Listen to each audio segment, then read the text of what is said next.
খবৰ কেনেকুৱা সকলোৰে কিমান ভাল বৰষুণ পৰাৰ কাৰণে দিগদাৰি পাইছে নেকি বৰষুণ পৰিলেও আমি আজি মিটিঙত থাকিমেই আৰু সকলোৱে একেলগে কম ভাৰত মাতা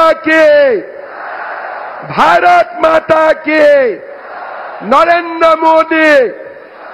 নৰেন্দ্ৰ মোদী বহুত বহুত ধন্যবাদ আজিৰ সভাত আমাৰ মাজত উপস্থিত বিশ্বৰ সৰ্বাধিক জনপ্ৰিয় নেতা আৰু ভাৰতৰ সন্মানীয় প্ৰধানমন্ত্ৰী শ্ৰী নৰেন্দ্ৰ মোদী ডাঙৰীয়া ভাৰতৰ পেট্ৰলিয়াম মন্ত্ৰী আমাৰ বিশিষ্ট অতিথি হৰদীপ সিং পুৰী ডাঙৰীয়া কেন্দ্ৰীয় মন্ত্ৰী সৰ্বানন্দ সোণোৱাল ডাঙৰীয়া মন্ত্ৰী অজন্তা নেওগ অতুল বৰা ৰূপেশ গোৱালা ডাঙৰীয়া সাংসদ কামাখ্যা প্ৰসাদ তাছা ডাঙৰীয়া সন্মানীয় বিধায়ক বিশ্বজিৎ ফুকন ডাঙৰীয়া মৃণাল শইকীয়া ডাঙৰীয়া ভৱেন ভৰালী ডাঙৰীয়া উপস্থিত ৰাইজ আই মাতৃসকল আৰু যুৱক যুৱতী বন্ধু বান্ধৱীসকল আজি অসমৰ জাতীয় জীৱনৰ বাবে এক সোণোৱালী দিন অলপ আগতে প্ৰধানমন্ত্ৰী ডাঙৰীয়াই দৰঙত ৬,০০০ কোটি টকাৰ প্ৰকল্পৰ শুভ উদ্বোধন কৰিছিলে খন্তেক সময় আগতে তেখেতে নুমলীগড় শোধানাগাৰত ৫,০০০ কোটি টকা ব্যয়েৰে স্থাপন হোৱা অসম বায়' ইথানেল প্ৰকল্পৰ শুভ উদ্বোধন কৰে আৰু আজি খন্তেক সময় পিছতে তেখেতে ৭,২৩১ কোটি টকা ব্যয়েৰে নিৰ্মাণ হ'বলগীয়া পলি প্ৰপিলিন প্ৰকল্পৰো আধাৰশিলা স্থাপন কৰিব শ্ৰদ্ধাৰ ৰাইজ আমি সকলোৱে জানো নুমলীগড় শোধানাগাৰ আমাৰ অসমৰ স্বাভিমানৰ প্ৰতীক ১৯৯৯ চনত প্ৰধানমন্ত্ৰী অটল বিহাৰী বাজপেয়ীয়ে বাৰ্ষিক ৩ মিলিয়ন মেট্ৰিক টন ক্ষমতাৰ শোধানাগাৰ হিচাপে এই শোধানাগাৰটি দেশবাসীৰ বাবে উৎসৰ্গা কৰিছিল এই শোধানাগাৰৰ প্ৰকল্পৰ আয়তন বৃদ্ধিৰ আলোচনা হৈছিল কিন্তু অসমত খাৰুৱা তেলৰ অভাৱৰ বাবে নুমলীগড় শোধানাগাৰৰ আমি সম্প্ৰসাৰণ কৰিব পৰা নাছিলো প্ৰধানমন্ত্ৰী নৰেন্দ্ৰ মোদী ডাঙৰীয়াই সিদ্ধান্ত লৈছিল যে দেশৰ ভিতৰতে খাৰুৱা তেল অসমত প্ৰথম উৎপাদন হৈছিল আজি নুমলীগড় শোধানাগাৰৰ বাবে সম্প্ৰসাৰণৰ বাবে আমাক যদি খাৰুৱা তেলৰ প্ৰয়োজন আৰু সেই খাৰুৱা তেল অসমত যদি নাইও তাক আমি বিদেশৰ পৰা লৈ আহিও নুমলীগড় শোধানাগাৰক আমি প্ৰাণৱন্ত কৰিম জীৱন্ত কৰিম সেই প্ৰতিশ্ৰুতি অনুসৰি ২৬,০০০ কোটি টকা ব্যয় কৰি উৰিষ্যাৰ পাৰাদীপৰ পৰা শোধানাগাৰৰ বাবে তেল আনি প্ৰধানমন্ত্ৰী নৰেন্দ্ৰ মোদী ডাঙৰীয়াই নুমলীগড় শোধানাগাৰক এক নতুন জীৱন দিলে এক নতুন প্ৰাণ দিলে আজি অসমৰ মানুহে বিশ্বাস কৰিব টান পাব আজি ৩ মিলিয়ন মেট্ৰিক টনৰ পৰা ৯ মিলিয়ন মেট্ৰিক টনলৈ নুমলীগড় শোধানাগাৰ সম্প্ৰসাৰণ হৈছে আৰু ইয়াৰ অধিকাংশ তেল পাৰাদীপৰ পৰা উৰিষ্যাৰ পাৰাদীপৰ পৰা ডাঙৰ পাইপলাইন বহুৱাই নৰেন্দ্ৰ মোদী ডাঙৰীয়াই গোলাঘাটলৈ নুমলীগড়লৈ লৈ অহা ব্যৱস্থা কৰিছে যি আমি কেতিয়াও ভাবিব পৰা নাছিলো কেতিয়াও চিন্তা কৰিব পৰা নাছিলো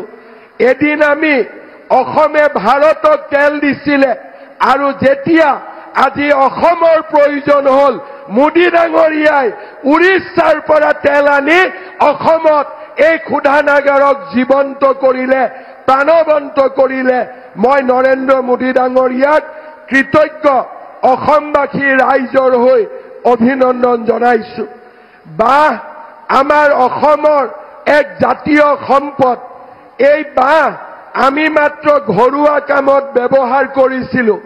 মোদী ডাঙৰীয়াই বাঁহক ফৰেষ্টৰ পৰা সাধাৰণ কৃষিজাত সামগ্ৰীলৈ ৰূপান্তৰ কৰে আৰু এই বাঁহক আজি ইথানেললৈ ৰূপান্তৰ কৰি অসমৰ 50,000 বাঁহ খেতিয়কৰ জীৱনলৈ পৰিৱৰ্তন আনিব। আজি এই বায়' ইথানেল ৰিফাইনেৰীয়ে সেই নতুন দিগন্তৰ বাটু মুকলি কৰিলে। শ্ৰদ্ধাৰ ৰাইজ, যোৱা ফেব্ৰুৱাৰী মাহত এডভান্টেজ অসম সামিট হৈছিল। মোদী ডাঙৰীয়াৰ উপস্থিতিত অসমৰ আৰু ভাৰতৰ চাৰিওফালে অসমক লৈ আলোচনা হৈছিল। বন্ধৰ নহয়, পিকেটিঙৰ নহয়, আন্দোলনৰ নহয়, অসমক কেনেকৈ উদ্যোগিক ৰাজ্য হিচাপে ৰূপান্তৰ কৰিব পাৰি তাৰ আলোচনা হৈছিল আৰু অসমে 5 লাখ কোটি টকাৰ বিনিয়োগৰ চুক্তি স্বাক্ষৰ কৰিছিল, যাৰ নেকি 1.5 লাখ কোটি টকা ইতিমধ্যে আমি ধৰাতললৈ আনিবলৈ সক্ষম হৈছো।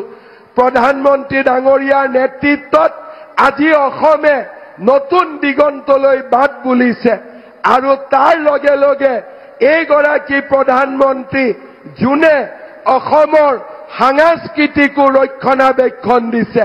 উদ্যোগীকৰণ হৈছে, উন্নয়ন হৈছে, বিকাশ হৈছে, লগতে তেখেতে আমাৰ সংস্কৃতিক আগুৱাই লৈ গৈছে।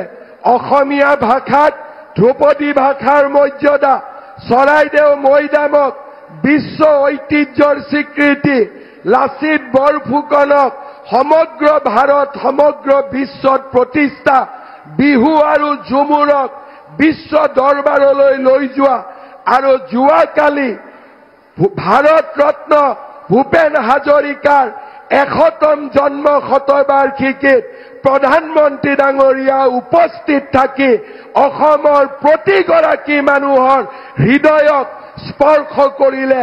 আমি প্ৰধানমন্ত্ৰী ডাঙৰীয়াক ধন্যবাদ জনাইছো। শ্ৰদ্ধাৰ ৰাইজ, আজিৰ দিনটো আমাৰ বাবে আনন্দৰ দিন। কেইদিনমান পিছতে মই বিশ্বাস কৰোঁ গোলাঘাট আৰু আমাৰ গহপুৰক সংলগ্ন কৰি ব্ৰহ্মপুত্ৰৰ ওপৰত আমি সুৰংগও নিৰ্মাণ কৰিব পাৰিম আৰু নামৰূপত আমি সাৰ কাৰখানাৰ কামো আগবঢ়াব পাৰিম। আজি অসমে এক নতুন পৰিচয় পাইছে। ভাৰতবৰ্ষৰ সৰ্বশ্ৰেষ্ঠ ৰাজ্যসমূহৰ মাজত অসমে আজি ধ্ৰুৱতৰাৰ দৰে জিলিকি উঠিছে।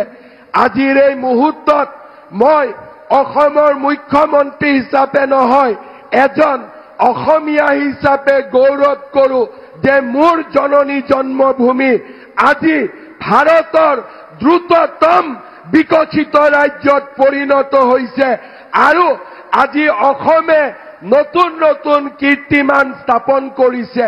নিকা নিযুক্তিয়ে হওক, আমাৰ আই মাতৃসকলক সেৱা কৰাই হওক, আজি প্ৰতিটো ক্ষেত্ৰতে অসমে নতুন নতুন কীৰ্তিমান স্থাপন কৰিছে। মই পুনৰ এবাৰ গোলাঘাট জিলা আৰু সমগ্ৰ ৰাজ্যক ধন্যবাদ জনাইছো, ৰাইজক ধন্যবাদ জনাইছো যে আজি সকলোৱে ইয়ালৈ আহি আপোনালোকে অসমৰ উদ্যোগীকৰণৰ যাত্ৰাক আৰু আগুৱাই লৈ গ'ল। ভাৰতবৰ্ষৰ পেট্ৰলিয়াম মন্ত্ৰী হৰদীপ সিং পুৰী ডাঙৰীয়াকো মই ধন্যবাদ জনাইছো।